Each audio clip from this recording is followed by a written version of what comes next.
Deuteronomy Chapter 8.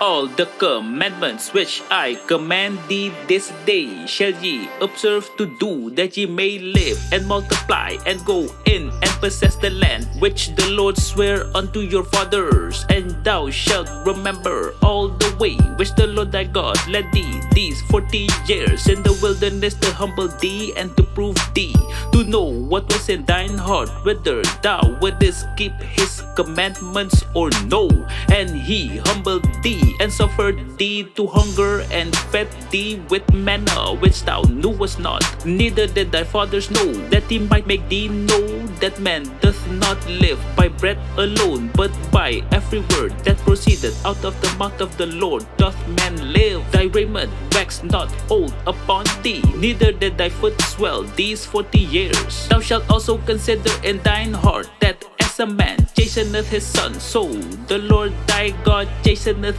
thee. Therefore thou shalt keep the commandments of the Lord thy God, to walk in his ways and to fear him. For the Lord thy God bringeth thee into a good land, a land of brooks of water, of fountains and depths that spring out of valleys and hills, a land of wheat and barley and vines and fig trees and pomegranates, a land of oil, olive and honey, a land wherein thou shalt eat bread without scarceness. Thou shalt not lack anything in it, a land whose stones are iron, and out of whose hills thou mayest dig brass. When thou hast eaten and art full, then thou shalt bless the Lord thy God for the good land which he hath given thee. Beware that thou forget not the Lord thy God, in not keeping his commandments and his judgments and his statutes which I command thee this day. Lest when thou hast eaten and art full, and hast built goodly houses and dwelt therein, and when thy herds and thy flock multiply, and thy silver and thy gold is multiplied,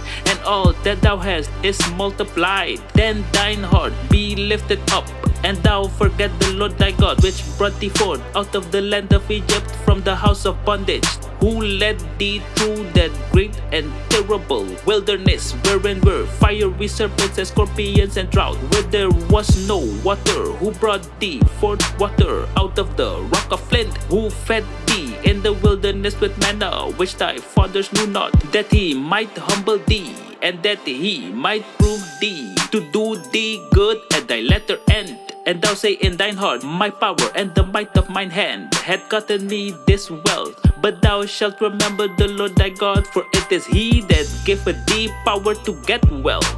that he may establish his covenant which he sware unto thy fathers, as it is this day. And it shall be, if thou do at all forget the Lord thy God, and walk after other gods, and serve them and worship them, I testify against you this day, that ye shall surely perish as the nations which the Lord destroyeth before your face. So shall ye perish, because ye would not be obedient unto the voice of the Lord your God.